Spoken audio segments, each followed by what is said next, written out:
Hi, everyone. My name is Les Velez, and I welcome you to the Opus interview series. Opus, the Organization for Paranormal Understanding and Support, is a 501c3 nonprofit organization. Our mission, simply put, is to help people having paranormal experiences. I'm the co-founder and chairman, and for more information on Opus, please visit our website at opusnetwork.org. Well, I am very excited today to have as our guest Patricia Monna. And I've known Patricia for a little while. We've had a number of conversations on the phone about various topics, and we'll probably get into some of that a little bit later. But I want to read you a little bit about Patricia's background. She is an internationally known psychic medium, remote viewer, and founder of Psychic Awareness Retreats. Patricia has dedicated her time and expertise to local and international law enforcement agencies around the world to help locate missing persons and bring closure to victims of homicide, kidnapping, or unexplained disappearances. Patricia has been featured on Deep Space as an expert remote viewer for Gaia TV and has appeared on Gaia's hit show Beyond Belief with George Norrie. In addition to locating missing persons, Patricia teaches psychic development, guided meditation, and meets privately with clients from around the globe. Patricia, welcome. Thank you so much for having me. This is wonderful. Yeah, I tell you, what I said a little bit ago about our previous conversations, we've talked about psychic archaeology. We've talked about certainly the missing persons and trying to find missing persons. But one of the things, this may blow your mind a little bit. The question that I have for you is, what is a psychic? Very good question. Well, I think that history has given psychics a bad name. And I think that there are psychics out there that can definitely do this work because we are spiritual beings. And I believe that a psychic is someone who can reach into that other dimension or tune into the matrix and be able to pull out information, accurate information, because accuracy is a big deal. But be able to see into different timelines, the past, the present, the future. It's being able to actually perceive that and tune in. The other question I was going to ask you, and maybe this is a good time to ask it, is do you have other family members, like a parent that has similar capabilities? Yeah, my mom actually, she died. It's being petrified of this stuff. She slept with a nightlight on her whole life because she could feel it. And she brought me up a born again Christian.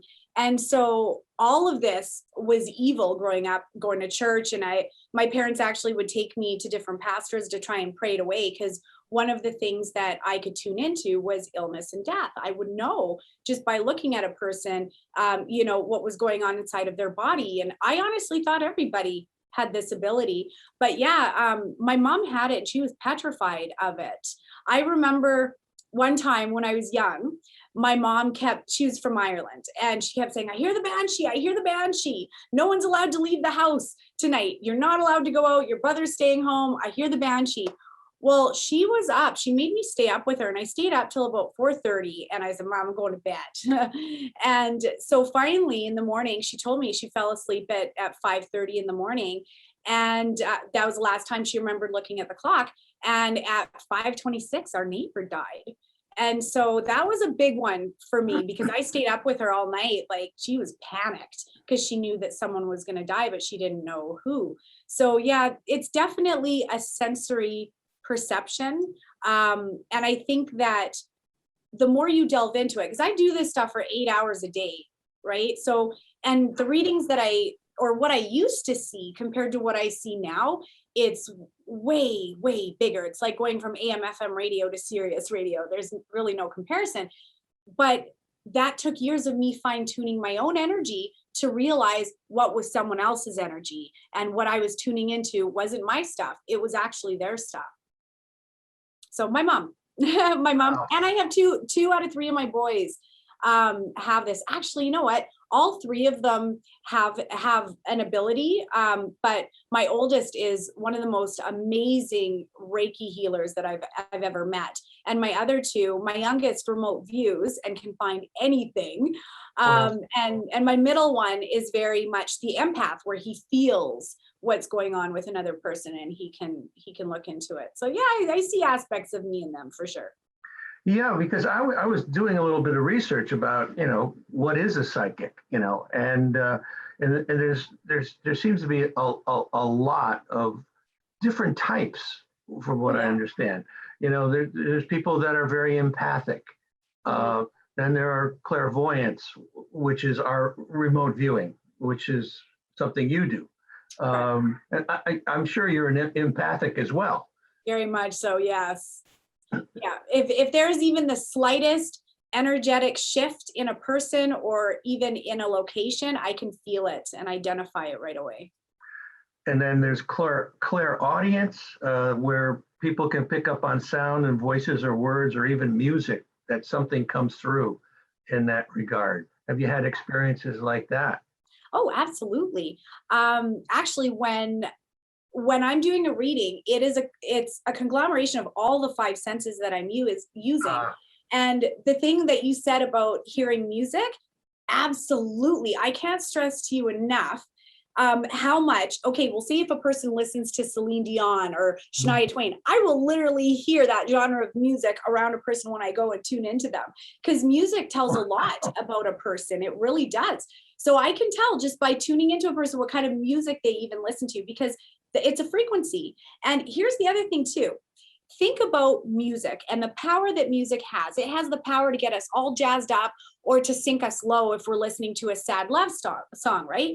Well, mhm. right now in this day and age, we need to be guarding our consciousness. I do not think that I think people need to be well aware of the lyrics that are in music, because you're embedding it into your cells. Your cells are listening, right? So if you're listening to someone's traumatic breakup and you get it stuck in your head and you're singing it over and over again, you're actually vibing to someone else's pain.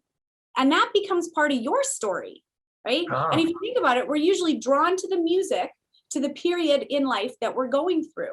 If we're going through the bad breakup, we tend to listen to the bad breakup songs that keep us sitting in that resonance, right?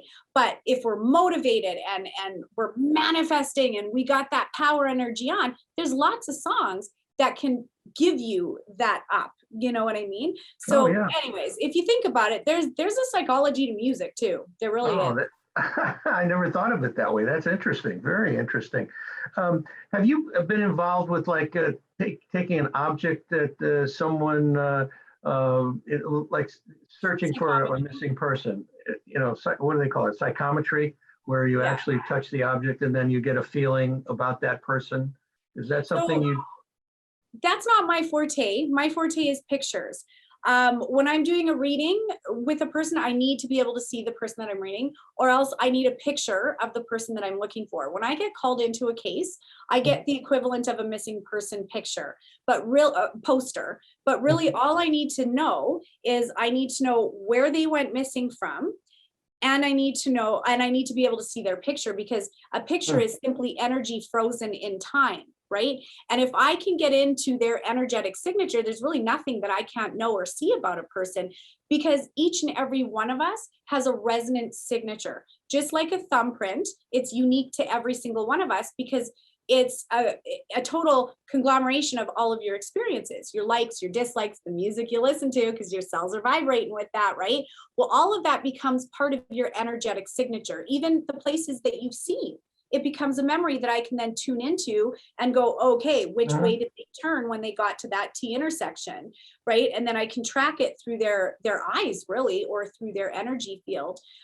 So with psychometry, that it is absolutely a real thing. Anything we touch leaves an energy signature on it. And the more you've touched something, or the more you've worn it, like a wedding band or a favorite necklace, your energy is embedded into that object, especially metal. Metal really retains a resonance signature. But for me, I'm super visual. Like when I see a picture of someone, the whole story unfolds. It's almost like I've watched their movie, read their book, and I'm telling you exactly what's in the chapter behind the chapter they're on and what they're facing. Wow, I better hide my face. You might know all about me. Well, I got to be looking. When I'm doing these interviews, I get so nervous, and what am I going to say that, oh, there's no way I could do a reading during an interview. I don't know how some of those psychics do that on TV, because you see everything. That's the other thing too. Like I see everything from cheating spouses to corruption to murder. So Wow. I honestly, I see everything. And I don't know, for me doing a reading, I wouldn't want an audience. Yeah. Oh, no. Because it gets really personal really, really quick. I'm sure. I'm sure.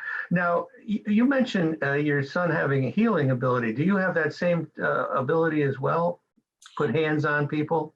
Yeah, absolutely. Well, we all do. We all do. It's literally just bringing in that healing frequency through your body and pushing it out through your hands. So I have this little thing where if I'm bored, or if I'm driving on a big long drive somewhere, I will literally activate my hands, activate the Reiki healing in my hands, and I'll bless everything I touch. I also every morning set the intention that let my hands be used as an instrument of peace, of healing. Let the light be seen no matter what I touch. And so you can leave an energetic imprint on a wall, on a door handle, anything. So that's what I do. Wherever I touch, I try and leave that intention of let them be blessed. Whoever touches this doorknob next, let them receive the blessing that I'm imprinting into this doorknob. And I know that sounds silly, but it's a thing, or else I wouldn't be able to pick up energetic signatures off of that doorknob, right? Right. Yeah, Okay. absolutely. Now, I mean, I've read a number of books about healing capabilities, and the fact that, and I totally agree with you that we all have it, and we just need to understand it and then know how to initiate it. And Absolutely. you got to get your left brain out of the the equation and let your right brain take over. So yeah, it's fascinating. I mean, the power that we have that we don't understand perhaps, and we're certainly not using it. Most of us don't use it. And so people like yourself that I call are blessed with this ability because you do help so many people in the things, it's fantastic what you do. And there's no other words for it. And I'm blessed to know you. Oh, I feel the same way, Les. I totally feel the same way. Thank you. So there's a couple of other things, people talk about dowsing. I don't know if you've ever done that or tried that, but that seems to be another thing, a connection that people can have. Yeah, absolutely. Dowsing rods in history have been used for finding water, finding energy sources. And that's because when there is an energetic flux of energy, the dowsing rods actually move to show you that there is something there. And speaking of dowsing rods, it's actually one of the demonstrations that I give at my psychic retreats is I show someone their energetic field, and I will show them how far out it goes, and I'll show them how to feel for an energetic field around a person. And then I take out the dowsing rods and show them, look, this is how far out that went. What you were feeling is accurate. Yeah, because dowsing rods show where an energetic field starts and one ends. It's Wow. great. Wow. Yeah. No, I worked on a case of years and years ago where supposedly a UFO crashed in Utah. And I watched a program about a person in New York State who was a dowser that was used by the state police to find a person that had gone missing. And literally, they found the person on the bottom of a lake, and the gentleman was out there with dowsing rods in the boat. And then where the rods crossed, they dropped the anchor, and literally the anchor went right down. The guy evidently had taken a truck out over the ice when it was frozen, and it went down. And the anchor literally was in the back of the truck. It was so accurate. Wow. That's amazing. So yeah, anyway, well, definitely. so anyway, what was interesting was I was at a MUFON meeting, and I was talking to a gentleman that I've known for a while, and I said, did you ever see this show where this guy found a missing person using dowsing? And he tells me he's the president of the California State Dowsing Association. Wow. Talk about synchronicity. Yeah. And long story short, he pointed me to another gentleman that I guess is well known in California for his abilities. And we discussed this case, and he pinpointed supposedly where the object was on a map. And that's a whole nother story for another time. But anyway, some of the other things too, telepathy. Is that something that you also, Oh, yeah. Telepathy. Okay, so how telepathy works is, like I said, everyone has a resonant signature. We're all vibrating. Think of our bodies as sending and receiving signals all day long, right? Well, the closer you are to someone, or the more you love someone and have that heart coherence that connects with them, the more you can have telepathy bouncing back and forth between two people. So if you look at twins, for example, who shared the same womb, they're very telepathic, twins are, where one can be on the other side of the world and the other one knows the other one's in trouble, right? How does that happen? Because we are all connected. And if you know the signature resonance of the person that you're looking to connect with telepathy-wise, it's like that. It's instantaneous. There are people in my friends and my family that I can literally just go, okay, guys, give me a call. I need you to call me. And within seconds, they'll give me a call. It's the same thing with tracking a predator, where I've done it, where I literally had to merge consciousness with an alive person and see through their eyes to see what they did and where they are. And it works. It absolutely works. Telepathy is a thing. And I think that for anyone who is a skeptic of this stuff, it's just because they haven't experienced it. That's all. You know, honestly, if you've never experienced going to the ocean and swimming in the ocean, how do you explain that it's there, but you know it's there, right? So it's the same thing. For people who know how to do this, it's a reality. It's a world that we live in. And so to me, I don't understand people that that are skeptics when it comes to this stuff, because there's science that backs up this stuff. Like when it comes to telepathy, it is probably one of the easier things that I can do, is project consciousness, especially if I know the resonant signature of the person that I'm trying to project to. You got to know that. Yeah. Wow. Well, it's like sending an email. You can't really send an email if you don't know the email address, right? That's true. The more you know the email address, the more they're going to get that mail. Ah, that's an interesting explanation for that. I mean, I'm just thinking here, very mundane terms, is like, your husband better be telling you the truth. He always does. Yeah. But you know what? I am so blessed. Friends and I have been together since I was 16, and he's my best friend. He's my best friend. He can take one look at me. I don't need to say a word, and that man knows me better than I know myself.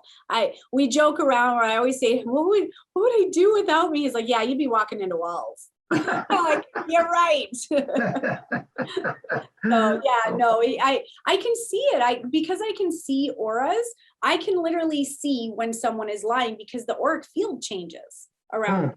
So I understand how lie detector tests work, because the energy of the person, even if they have themselves so convinced that this is the truth, but there is a 2% that they know that they're full of crap, it'll show up in their field. Ah, wow, that's amazing. That's amazing. Yeah, I went to one of these UFO conventions, and I had my aura picture done, and it's interesting, that they're able to pick that up. I've heard, some people say, well, it doesn't mean anything, or it's not really your aura or whatever, but I still think it's pretty amazing. It is. Kirlian photography has been around for, almost 100 years now. And yeah, you can, I don't know, I can perceive it with my eye. So it's really cool to see it caught on camera. One other thing that I really wanted to say really quickly about the telepathy thing is people need to be guarding their consciousness right now, like you would not believe, because there is evil out there that merges with your mind. So if people feel that, and it's people call it a psychic attack, evil attack, whatever you want to call it, but there are entities or other, and I've seen it in the ET community, and that's why I'm bringing it up. I know how these ET things work. They merge with your mind, and it will feel like it's you talking to you, but it will be relentless negative self-talk, or like you can't shut off your brain. You can't sleep right because it's going. And I've seen it on sitting on a person's energy field. It's a feedback loop of negative thought forms, negative thought patterns. So if there's anyone right now that's feeling like their consciousness is under attack, or that they can't turn off that really low vibrational thoughts of, I don't want to be here anymore, I can't do this, I hate my life, things like that, start questioning, because these things merge with your mind, and it will make you feel like you're telling it to yourself. I've seen it. I've seen these things. How does one go? And it's scary. How does one protect themselves from this? What do they do if they notice that? Call upon the white light of the Holy Spirit. Call God. Call on your guardian angels, because you can't get through a force field of light like that. Your faith is, if your faith is really strong, you got no problem. You can see this stuff coming, and that's why I'm trying to warn people, because it'll feel like themselves. I've seen it. I literally, and the problem is, what you search for, you're gonna find. I had a really good friend of mine who was actually taken over by this stuff. I watched it enter him, and my friend has not been the same since at all. Like, he's cut relationships with everyone in his life. Everyone's noticing it but him, and it becomes a power. It's almost like selling your soul to this stuff. We're in our vessel for a reason. It's Patricia's consciousness that is supposed to be in my mind. Even when I'm projecting consciousness and looking through someone else's eyes, I'm doing it in a way that is for the greatest good of everyone involved. There is no evil behind it. There's no spells. There's nothing like that. I pray for the sight, and I'm literally given it. So it's what we ask for is what we're going to find right now. So even in the ET community, you guys, be careful with that stuff, because there is interdimensional beings out there. I've seen it, I've experienced it, and I didn't experience anything that I would ever want to experience again. Like, even talking about it, I'm covered in goosebumps, because I don't know how to get my friend back. Yeah, and that's leads me to, I was going to ask you about, these alien abduction type things that the Opus organization deals with. We have over 200 people in an online support group that are talking 24/7 to one another about their experiences, and some of them are pretty bad, the experiences. So my question is, why are we calling on this stuff? Because what you call on, you literally open a door for. That's what people don't understand. It's just like a Ouija board. We know throughout time that thing has brought evil in, but why do people still play with it? Honestly, you're playing with fire when you're opening up dimensions that it's not good. This stuff does exist. And you're bringing in the white light and calling on God or whatever spiritual entity you're comfortable with. That's been talked about a lot, and it does work for a lot of people. But then again, it doesn't work for others. And I always wonder if these people have some kind of subconscious desire to better understand what's going on, and have a curiosity which still leaves the door open for them to have these experiences. So now, have you actually worked with people that have claimed that they've been abducted and are trying to figure out what's going on, or is that something not off your beaten path? not abducted. I haven't met anyone who claimed to be abducted. Mhm. But there was, how do I explain this? I saw someone shapeshift. I saw two people shapeshift in front of me. We and the one lady, when she said she could do it, I was like, okay, whatever, whatever. Because she's like, I'm an alien, I can shapeshift. I'm like, okay then, because I'd never seen anything like that Right. before. Lo and behold, this woman, literally, her hair went from being here, and it grew. All of a sudden, it grew, and it was purple and shimmery. Her eyes went black. She all of a sudden had this. It looked almost like veins or like some sort of mask go over her face like this, and it came from the corner, and it was the freakiest thing ever. Wow. And she, after I saw that, we spent the night talking about it because I was fascinated. I was like, oh my God, are you guys seeing this? Because there was 4 of us in the room, Right. and we all saw it. And so one of my friends that was there that night became obsessed with trying to figure this out and trying to learn how to shapeshift. Huh. Well, when it happened to him, it was the most evil thing I'd ever seen in my life. And at that time, when I watched him do it, he was like, oh, look what I can do. I can do what she did. And everything changed on him, his face, his energy, and it became like his auric field took up the whole room. And I know that these things are promising power, and they're promising whatever that contract comes with. It's not anything that I would want anything to do with, because ever since that night, it has slowly destroyed my friend's life. Oh. Like it's not good whatsoever. So it makes you wonder, you hear, well, there's aliens that have a good agenda. I don't know, maybe there is. All I know is what I experienced, I would not ever want to experience it again. It was enough to scare me to say, I want nothing to do with ETs or anything. It's a realm that I'm not interested in. What did he actually look like? I mean, they talk about reptilians, looking like a reptile. That's what she did. It looked like scales. That's the word I'm looking for. Sorry. It looked like literally veiny scales going across her face. Yeah.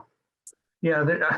There's been quite a few stories out there about people in power and or who are well known are actually reptilians underneath. They're able to shapeshift, and that they're behind the powers to be. And but that's a whole nother ball of wax. Well, how that happens is, if you think about it, our body is the car. It's our consciousness that is the driver, right? So what these things want to do is get into your car and take over the drive. Mm-hmm. And then they decide what travels you go on, or they decide what, and it's not good. It will literally merge with your mind and start making you think of things that is out of character. So if your thought forms are out of character right now, or people are saying, are you okay? Are you okay? Check yourself. Literally, you may have one of these things that's stuck within your auric field. Now I'll show you how to do a scan, because everybody can do this. I'm not the only psychic. Every single one of us are psychic. All of us have a telepathy. It's just a matter of who's pressed the button and turned it on and knows how to use it, right? It's like AC in a car. If you don't know it's there, you're going to unroll the window, right? So, okay, so how you scan your auric field, you put both feet flat on the floor. Okay. You close your eyes and just feel your field. Feel, and in your mind's eye, see your auric field, feel for it, and literally scan it in your mind's eye, back, front, up, around, bottoms of your feet, all of that, and just scan your auric field. And if you start to feel a little, there's a static. What is that? What is that? Get it out of there. Blast it with light, because chances are that could be a parasitic thought form or energy that is now stuck in your field. It's the same thing with psychic attacks. That stuff is very real, very real. And that's why we can sometimes just wake up in a bad mood and not know why we're in a bad mood, or just feel triggered. Yeah, someone threw an arrow at you, so check your field. So just scan it all over. And if in your mind's eye, you get stuck in one area, literally breathe in light and blow out light. And the other thing to do, actually, before you do that, breathe in light, breathe out any darkness, then breathe in light until you see light coming in, light going out. Scan your field, and if you feel any sort of heaviness in any part of your auric field, blast it with light. Ask your archangels to come in to help heal that and seal it off, because it's an energetic leak. Right? It's all about this, because if you think about it, our thoughts create our actions, our actions create our reality, right? Yeah. So if we can get in, if they can get inside of someone's head, they can get them to do their biting, what their will says. That's not good. We've been given our free will for a reason. That's what we've come here to exercise. You don't want that stuff getting into your energy field or your mind. It's not good. It's not good. Have you ever had a person come to you saying that I'm being attacked, psychically, and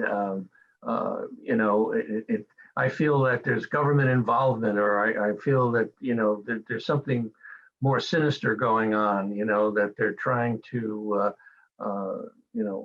harm me with microwave energy or all this kind of stuff? Have you ever encountered anything like that? Well, I wouldn't laugh about that, because that's happened to me actually. And I just came across the world's greatest product, simply because when I'm on my computer, my hands actually go numb from the amount of EMF that is coming from the screen and stuff, right? So my girlfriend, Christine, she says, have you heard of Defender Shield? I'm like, what's Defender Shield? I got to show you. So I have one of those EMF blankets. This is a small guy. I take it with me everywhere. It completely shields everything: EMF, Wi-Fi, 5G, all of it. Like, I've got one of those K2 meters. So I tried it with my cell phone underneath, and nothing gets through it. Well, guess what? Psychic attacks don't get through this sucker either. So I'm thinking, psychic attacks must register really low, as like super low vibrational, like the vibration of EMF and all that, because ever since I've had this, I've slept like a baby. As you know, I was supposed to be going to Egypt in June, and I canceled. I said, it's not fair to ask people, I live in Canada. We have to pay $2,000 to get back into our country and then stay in a quarantine camp. No, Egypt can wait for myself and my clients, right? Well, ever since I canceled that, I was getting psychic attacks. Some people really wanted me to go to Egypt. And it's like, I just don't feel that this is the time for it. I don't want anybody not being able to get back into our country. Right. So it was right around that time that I found out about this product. And I got to tell you, because it happens more at night. Psychic attacks happen more at night, because darkness fuels darkness, if that makes sense. It's an energy, right? That's why, like, you look at satanic rituals and stuff, they're done at night. So anyways, this thing, I've slept like a baby. And now, before you go on, when you go to bed at night, you throw this, use like just a regular blanket? It's got silver. It's totally shielded. Like, this is just a cotton material on the outside, but on the inside of this, if you were to rip this open, you'd see this really shiny material. And that's what blocks out the EMF and everything. And even this is just my travel size one. I have the queen size one and the twin size one. Now, when I found out they worked, I went to town on them. So what's the name of this product again? So the website is www.defendershield.com. And they even make this. I got this for when I'm working on my laptop. Oh. Yeah, it guards against everything. It's amazing. And it works. Like, I can feel the difference. It's the weirdest feeling. It almost feels like every cell is going, oh, thank God. And I don't know how to describe it, but it literally is like your body slowly becomes quiet when you wrap yourself. Do you pull that blanket up to this far, or do you pull it over your head? I put this, my big one, I'll cocoon myself in it, or at least shield my heart. I always make sure that it's pulled up over my heart, because I feel people's pain like it's my own when I'm connected to people. So for me, it's like the heart chakra is the one that I gotta hold. Wow. Okay. Well, There's stuff out there that helps us. There is. sure, And for sure, any no, psychic who has to experience psychic attacks, oh God, you'll sleep like a baby. Defender Shield. And no, I don't get paid to say that. I just found a really cool product. no, that's good. We're always looking for remedies for these things that there typically aren't remedies for. So that's good. Thank you for Yeah, mentioning that. it shields against psychic attacks. Now, have you also done something maybe as far as being able to speak to incarnate relatives or people that have passed on and things like that? Mediumship. Yeah, absolutely. Yeah. I'm a psychic medium. Okay. And yeah, getting in touch with people's loved ones is super easy for me. And it's even sometimes how I will find a missing person. There's many different methods that I use to find a missing person, and mediumship is just one of them. But yes, for sure, you even think of someone in spirit and you brought them in with you. It's when you're out of your body, remember your pure thought form, your pure will, divine will, right? So if you even think of someone in spirit, it's like picking up the phone to them and having an immediate conversation. And so, yeah, it's easy for me to see who comes in with clients. And this absolutely is fascinating to me because you're able to see not only the past and present, but also the future. And that's the thing that blows me away, and really kind of talks to the fact that there really isn't time. There isn't. It's like a big circle. You can just point your finger here at this point and you can find out something, and you point it down here, maybe it's a little bit further in the future, etc. Talk a little bit about that, and then I'd like to hear some of the cases that you got involved with. Sure. Well, one of the coolest predictions I think that I've ever given was I predicted one of my clients winning the lottery right down to the day that she won it. And I actually wrote down the 2 dates. I wrote down the day that she was to buy the ticket, November 27th. And I told her, I said, you're going to find out you won on December 2nd, right down to the 2 dates. And it was $7 million. It wasn't little. Wow. If anyone wants to read that testimonial, it's on my website. Yeah, $7 million right down to the day. So when something is destined to happen, it's going to happen. So I got asked this question on an interview last week about, well, how much willpower or free will do we have? How much choice do we have? And the way my guides explain it to me, will say your purpose in life is to become a top chef, that you are meant to feed people, right? That's your sole purpose. It doesn't matter if you learn to bake the cake in the Hamptons or you learn to bake the cake in the Bronx. You're meant to learn to bake the cake. The choice is where do you want to do it and what experiences when you go down the other road on the way to the Bronx or on the way to the Hamptons, those experiences along the way. But your sole purpose, no, that's in your book. And I don't think that we can escape our soul's destiny. I really don't. And some people just simply have a destiny of being present because it's the energy that they bring, right? Like we all hold frequency, and this earth, this living being, we are its resonance, if that makes sense. Mm-hmm. So even right down to the smallest insect, it has a purpose. It has a resonance. That makes sense? Yeah, absolutely. I was funny that you said insect because I love looking at a little ant, and there are times when you want to eradicate them because they're getting into your house or something, but then at the same time it's like these little guys have conscience. Yeah. They have a conscience, and they're doing their thing, and so why should I get in their way, and so then, if you do something to them, where you end their life, that energy, their energy, so it's like, is that a karmic issue afterwards? Like the Buddhists, they won't touch or kill anything, it's so. Well, do you know why? I can explain that why. And I was brought up a born again Christian to believe once to die and then the judgment, heaven or hell, that's it. That's not. Well, it is, but it's not. We create our heaven, we create our hell by the Mhm. acts that we do, Mhm. literally. So you know how people who've had a near-death experience say they saw light at the end of the tunnel and they saw Yeah, their whole life flash before them, right? right.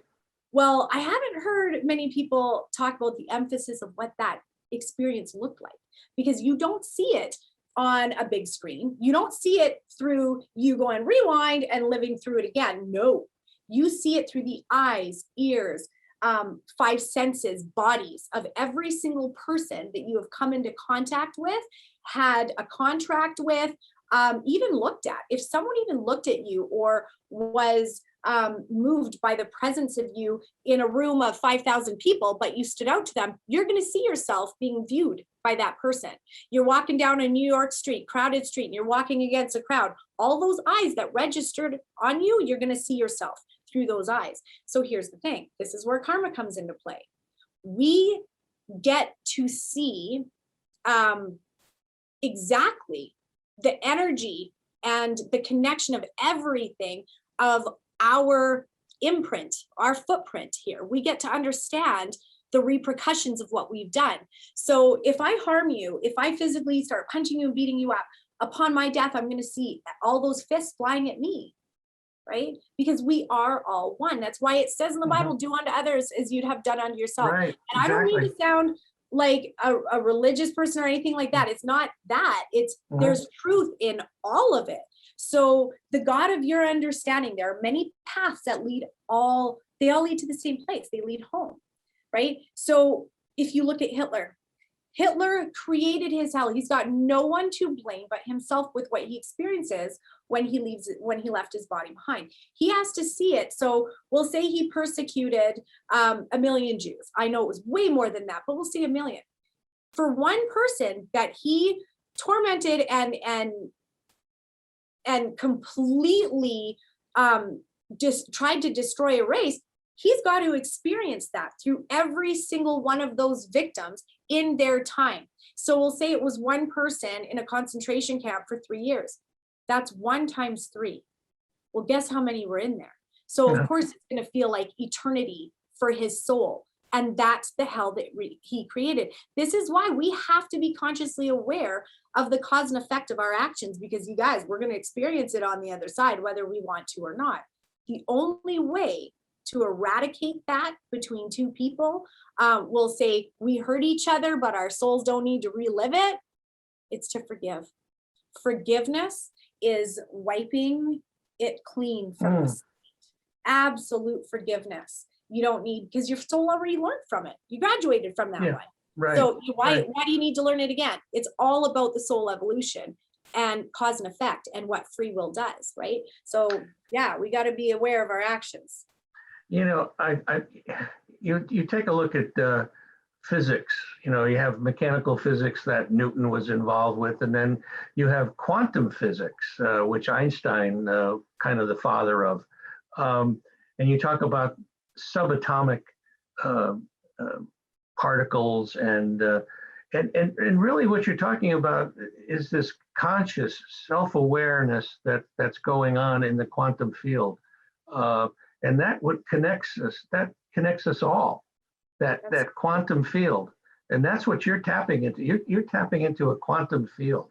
You didn't know you were a quantum physicist, did you?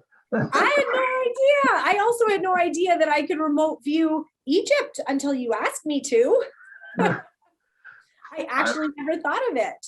yeah, yeah. I mean, these are the things that are mind-boggling to most people, and including me. I mean, um, uh, that ability is phenomenal. So tell us about some of the cases that you got involved with that you feel are pretty significant. Well, I think they all are significant, especially if it leads to bringing a missing person home. Mhm. Just so your viewers know, no, I do not charge to look into a missing person case or to work on a missing person case. I truly feel that if God gave me this crazy ability to be able to bring someone home, it's my duty to do that. So I do offer my services on missing person cases for free. And yeah, like I said, I think they're all really significant. One of the ones though that I can show the how remote viewing works, and that really explains what we're all capable of. It's just Sure. I try to do it a lot more than other people, right? Is the Wimberley, Texas case. So back in 2015, I believe it was, there was a huge flood in Wimberley, Texas. And there was a house on stilts that was right next to the river that ended up going down in the flood. So I was contacted by someone on the search and rescue team to ask if I would help to locate the victims. And right away, I told them I can only find 6 out of the 8 because I can only feel and get into 6 signatures, energetic signatures, where I can feel and tell you where they are. And to this date, those other 2 people have never been found. And so it still is 6 out of 8 people. So what I have to do in my head, when I get a missing person case, and it's literally just a picture, that's all I need, and tell me where to start. Because if I don't have a starting point, I'll see everything, what they did 10 years before, what they ate for lunch the day. I don't need to know that. Just tell me where to start, what chapter to start looking into, and then I can go from there. So what I have to do is take what I see in here and then go on to Google Earth and literally drop coordinates or drop a pin to where coordinates will lead to the missing person and give that to search and rescue. So in this one, for example, it says, it was stated the little boy was found on the Blanco River close to Water Park Road. The psychic appears accurate. Her pins are yellow, mine red. And so you can see how this is where I told them to search, and this is where they were found. Wow, that's almost right on the money. Yeah, neat, eh? And I've done that quite a few times where I came within just a few feet of the body. And it usually is the way I see it, because I'll see everything happening. You know, we'll say if there's a kidnapping or a murder, I will see the car, I will see what direction they went in. Now, with remote viewing, here's the thing, that's not regular coordinate remote viewing. What I have, I look at regular remote viewing as, we'll say, AM, FM radio. What I do is more like Sirius radio, or going from dial-up to high-speed internet. And I'm not saying that from ego, I'm saying that because with regular remote viewing, you are supposed to describe the small impressions that you get. You're supposed to say, okay, I see large, it's cold, it's blue, it's, you know what I mean? Yeah. I'll show you, I'll give you an example. And you're supposed to just do the descriptive words. Well, for me, when I tune in, the whole story comes alive and I see everything. So here's a perfect example. I was trained at the Monroe Institute in BC, Canada by Paul Elder, amazing teacher. If you guys ever want your mind blown, you have to try the Monroe Institute. It'll show you what you're capable of. So this was a live exercise where we needed to tune in to a live person and see what they are seeing, see through their eyes. They can be anywhere in the entire universe. This is what we got afterwards to show our accuracy, to compare what we drew. But all we got was a manila envelope at the top of the classroom with this written on it. That's it. Describe where this person is. Well, check this out. Yeah, look at that. Mountain and trees and Yeah. buildings, Yeah. and right? Yeah. And I see it, and my teacher's like, no, you're just supposed to be describing it. I'm like, but I can't shut it off. I could tell you what she had in her mouth even at that time, because I'm extremely, extremely sensory. And if I can get into someone's energy, I can tell you if they had garlic or chocolate for lunch. It's bizarre. And same thing with illnesses. Illnesses is another one. Because I was a palliative oncology nurse for 13 years before I jumped over and did this. And I think it was really in my nursing years that I realized that I had something that other people, I guess, didn't. I didn't know. This has always been my reality. It's not like I see dead people walking through walls or, you know, hear disembodied voices telling me things. No, it's not like that. It feels like I am tuning into my own memory. It feels like, oh, I remember when she did that, or I remember when they had garlic for lunch. It's like I'm right there. Don't know how to explain it. But yeah, it absolutely, it works. It works. Because of the accuracy that you're able to produce, have you been contacted by any governmental agencies?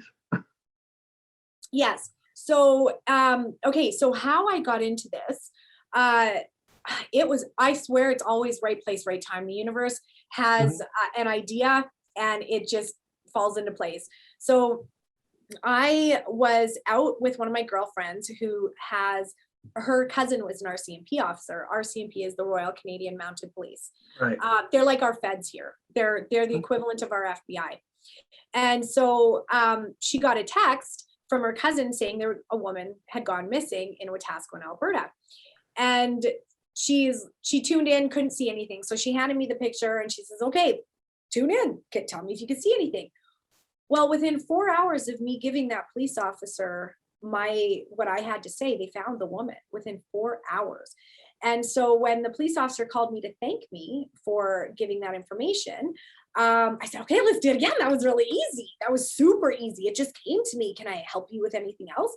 And he kind of chuckled. He said, no, the only reason why I sent it to her is she's my cousin and I know she's psychic. I didn't know you would be there.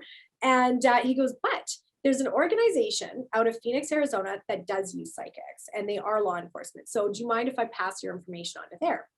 So about 6 months later, I got a phone call from Kelly Snyder, who is the founder of Find Me.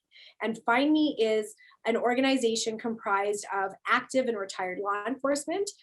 They have everything from search, track, and rescue, cadaver dogs, linguistics specialists, handwriting specialists, body language experts. They have it. They also have 115 psychics that are tried, tested, and proven. What I mean by that is they would hand us practice cases to see our accuracy, meaning hand us a case kind of like this, where they know the details of what happened and where the person was found and what happened to the body, yada, yada, right. Tell us what happened. And that's how they would test us. And then there was an algorithm in their system that would tell us our accuracy. And so, and background check, you name it. It was not easy to get in with Find Me, but yeah, so a lot of my casework that I have found, it started down in the States. And then slowly, I ended up doing a Canadian case through Find Me. And it was through that case that I got noticed with the RCMP. My name kind of got out. But here's the thing. Our police up here do not regularly work with psychics. I don't work with them. I volunteer with them. Right. And so they'll call me in when someone goes missing and I drop what I'm doing. I've committed to certain officers that yes, if you need me in a pinch, I am there. I'll drop what I'm doing for you. And I've done everything from active cases on the go to historical crimes that are, 50, 60 years old. And it's needle in a haystack looking for bones. So wow. I really think that it would be crazy for any law enforcement to turn down someone who has a proven track record. You know what I mean? There's ways to test us. There's totally ways to test us. Wow. Yeah, when you said bones, that immediately rang my bell as far as psychic archaeology. And I mean, taking a trip over to Egypt eventually, I think. Yes, hopefully we'll be able to do that together, Les. You know how cool that would be?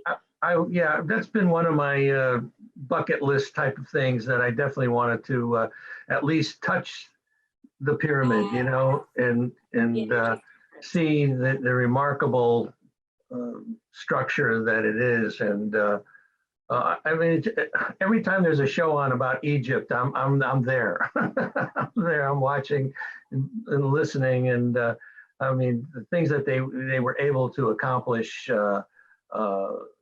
just phenomenal, just phenomenal. So,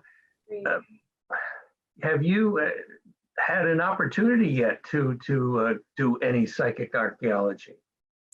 I have done bits and pieces of psychic archaeology for the group that I was going to go to Egypt with.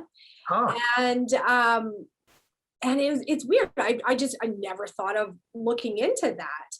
And So when I saw what I saw, like, for example, I know that the people who build the pyramids, they knew all about energy. They were acoustic engineers. They knew all about what our eyes and five senses could not see, but we could feel. So if you look at even the pyramid in Chichen Itza, where if you stand directly in the middle of the steps and clap your hands, it sounds exactly acoustically like the bird that it was named after. How did they do that, right?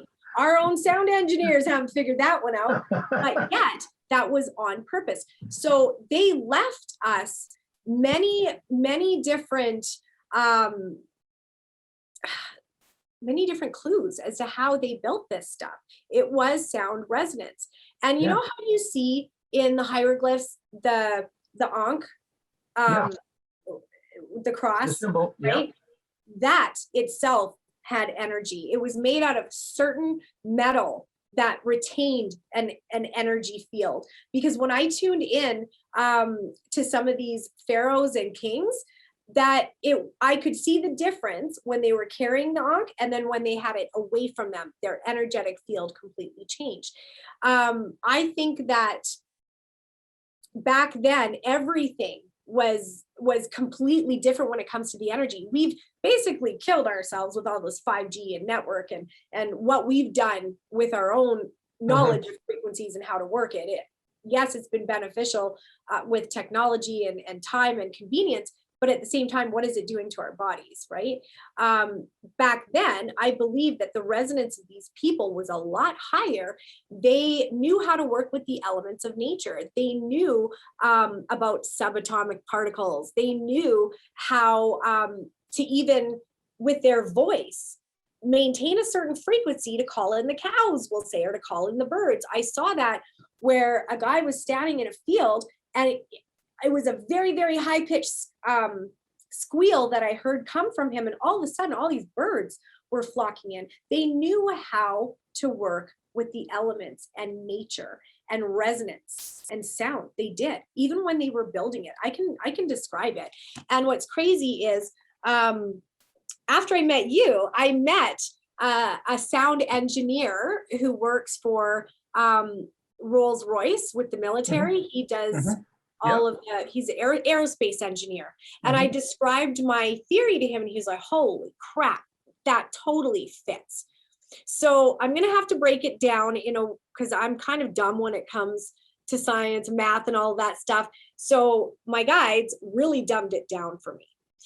So we know that if we match the vibrational frequency of anything with its own vibration, it blows up. That's how they get rid of, or that's how they make tunnels in the side of a mountain. Seismologists will match the vibrational frequency of the mountain and it will blow up, right? That's how you blow things up. Do you know Royal Rife?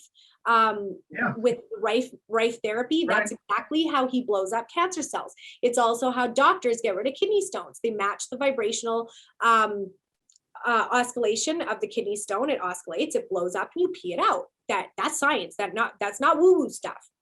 So we'll say a rock. Oh, and you know those rods that they have in their hands? Those, one is a positive, one is a negative. Those were for lifting things. So they were almost like magnetic. I guess that's the best way I can put it in terms of energy. Anyway, so we'll say a rock vibrates at a 10, and we want to move this rock. We need to not shoot a 10 at it or it will blow up, but we need to lift it and then guide it into place. So what you do is, we'll say you use an applied force of 14 underneath the 10. Then to guide the rock, you use an 8 instead of a 10, and you slide it into place. You put it into place. And it literally, I watched these things levitate, and these people holding, and it was only certain people that could even build the pyramids, because your body had to be able to hold and maintain the resonance in order for it to work. They were using their bodies as a conduit of source energy in order to move this stuff. So if you think of what's the word, propulsion, yeah, it was literally like that, where it was like two magnets. To repel and to Yes. to attract Yes. and repel. Yes. And I know that sounds really simple, but that's the best way I can kind of dumb it down in a way that will make sense. Well, And I explained this to this aerospace engineer, and he's like, Patricia, that makes a heck of a lot more sense than what you realize. you know, do you think they were influenced by some external entities, if you We will? all are. We all are. I mean it. We are consciousness inside of our body. I've watched these things enter people's bodies. Their will is still out there. It is still, you can still tune in to their consciousness at any time if you know how to do it. So it's, yeah, of course they had higher intelligence coming in to do this stuff. Absolutely they did. You know, and you got to think of it in modern terms. Where does Elon Musk get these ideas from? Yeah, What part of the Matrix is his book from? You know what I mean? Yeah. Where do they get this brilliant technology that's around nowadays? You know, even with our phone, we can turn on our phone or even on a computer screen and I can see you even though I'm up in Canada. Yeah, and Tesla also said that he was in contact with off-worldly entities and giving him information, and Rife probably had the same situation. Einstein, all these guys, and Think in terms of energy. look at Edgar Casey, what his abilities are. Oh my God, the sleeping prophet. But that's the thing, is that think in terms of energy and frequency. Even as a nurse, that makes way more sense to me than modern medicine does. Because if you know the vibrational frequency of the cancer cell, you can blast it out of your body. Yeah. Why people are choosing the heinous burn your body from the inside out ways to live? No, you got to look up therapy. I have one, and ironically, I'm doing a talk at 4 p.m. on Facebook Live about Rife therapy because I have a Rife machine, and people need to know that this technology is suppressed and exists. Yeah, I think in this country, unfortunately, the Rife machine is not legal, if you can believe that. And that seems to be the thing where either governments or big pharma or whoever see something that, oh my God, this thing can really work and going to put us out of business. Mm-hmm. They lobby the government, and the next thing you know, it's illegal, which is very unfortunate. There is another unit, a modern kind of wearable Rife. It's along the lines of Rife therapy. It's called a Healy, Healy, and they are legal in the States. Yes, they are legal. I bought one. So Spell that again. Healy, Healy. And it emits a frequency. You hook it up through your smartphone, and then you put the straps on your wrists, and the frequencies go through your body, and then you can wear it on the go. Because the machine I have is a big machine that you got to be hooked up to in order for the frequencies to go through. But it works. It so works. Even with my boys, like my one son came home from school with ringworm all over his head, and I took him to the doctor, and the doctor's like, yeah, that's going to take about 6 weeks of heavy duty antibiotics to get rid of that. And he's going to have his liver level checked because the antibiotics are not great. 3 treatments and it was gone less. 3 treatments. I could show you many testimonials, like even with me, in 2009, 2010, I was 210 pounds walking with a cane because I had really bad nerve damage in my legs.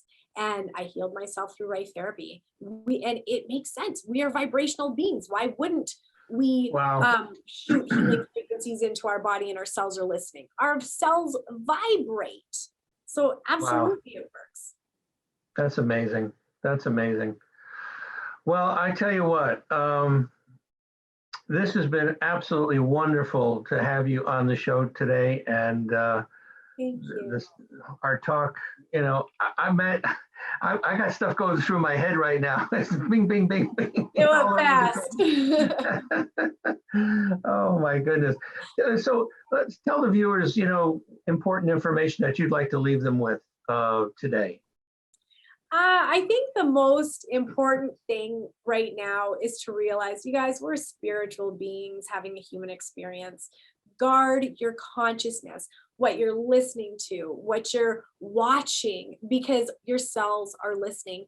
feed it with spiritual nourishment. Don't feed it with the crap that's out there in the media right now and what's being played. Guard your consciousness, because there's a war on consciousness right now, big time. And I just want to say, I think that's why depression and suicide and everything like that is on the rise. Yeah. It isn't just because of the economy and all that. There is something getting inside the minds of these people, telling them that it's okay to have these thoughts, right? You got to question, where is that paradigm coming from if it's not yours?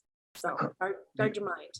Oh, yeah. I mean, matter of fact, I try not to watch the news a lot because it's so negative. You know, you talk about negative issues and things, you know, important issues, unfortunately, but very negative. And so I try to stay away as much as possible. But a couple of other things I just want to mention. Patricia Monna is in Intuitive Counseling. She's on Facebook. She has a YouTube channel that's Patricia Monna Intuitive Counseling. She's on Instagram. Intuitive Consulting. Consulting, right. Yeah. And she's on Instagram. She has a website at www.patriciamonna.com. And her email is info@patriciamonna.com. Patricia, thank you very much for being on our show today. And I want to thank our listeners as well. As a nonprofit, we depend on donations. So we would greatly appreciate if you go to our website at opusnetwork.org and hit the donate button and the subscribe button as well. So thank you very much. Thank you, Patricia. Thank you. We'll see you hopefully soon. Thank you, thank you, thank you. Take care. God bless. Okay.